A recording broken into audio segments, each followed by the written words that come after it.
Joe Biden has been making gaffes for a long time. Trust me, I've covered him for a long time. But now that the 76-year-old former VP is the Democratic frontrunner, the press is focusing on these missteps, raising new questions about his age. We choose unity over division. We choose science over fiction.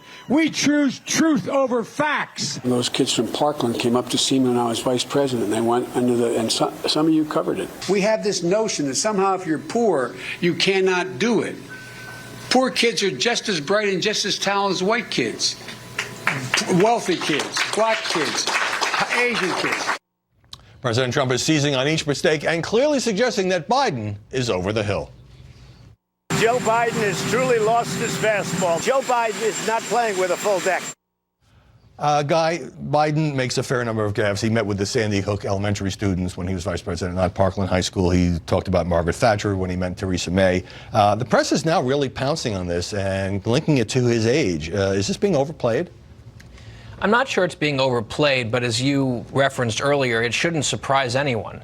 The man has been a gaffe factory for his entire career, spanning decades. So whether it's his age or just who he is as a candidate and a person, of course he's going to get this extra attention because he's the front runner. I'm more surprised by the aides who are leaking to the press about how concerned they are. Why would you go and work for Joe Biden if you're terribly worried about gaffes? But Beverly, some Biden aides and allies are actually saying this very thing, that he's been making these gaffes for so long that it has nothing to do with age. He's always been this way. Like, that's their defense. And I think that that's interesting. It doesn't mean it's not true, but they're trying to knock down the notion that at 76 he has lost a few steps. Yeah, they're trying to play this as it's part of his charm. But I think when you saw him in the Democratic debate and how he wasn't able to take on Kamala Harris, people became concerned. Now, I am seeing the media also... But he did bounce back in the He did bounce back. Right. Also focus on this in comparison to Donald Trump and how Donald Trump speaks. There's a main difference, though. The mistakes that Joe Biden makes, he doesn't mean to make them. They're gaffes. He means to say something else. Donald Trump always means to say what he says. So I think if they're going to do the comparison of mental fitness, it's not going to work because they're coming from different perspectives. Well, sometimes there are misstatements. When President Trump, who's 73, questions on Twitter whether Biden is mentally fit to be president, he used that phrase. He's saying he's too old. Is the press taking the bait when the president, because, you know, we cover everything he tweets, right? We cover every attack. Is the press taking the bait here? What's a bait, Howard? It's news. No, the fact is, we're talking about the president and his leading challenger. I will be happy to do a tally of gaffes, Biden versus Trump, and I'll bet you that Biden comes out ahead in that comparison. The difference is that Donald Trump never admits to making a mistake.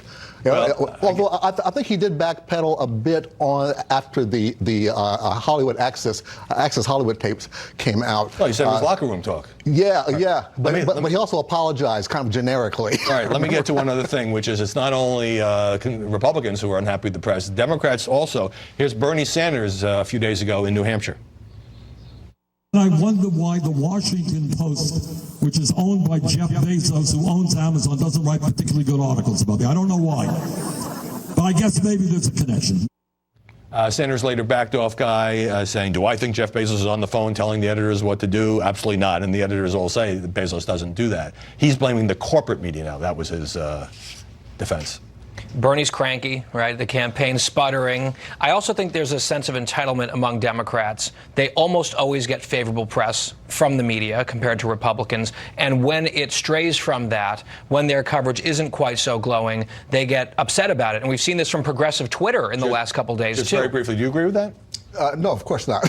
You don't agree that the Democrats have more of an expectation that the press will be at least neutral as opposed to antagonistic? They both. I've been chewed out by Obama. I've been chewed out by candidates of both parties. Bill Clinton, good Lord. Right. I mean, when you're out there in the front lines of this sort of thing, you know better. But, people are going to have their beliefs, and I accept that. Larry's been around the track a few times. Thank you, my friend. By the way, President Trump was touting this week that the New York Times had demoted Deputy Washington editor Jonathan Weissman.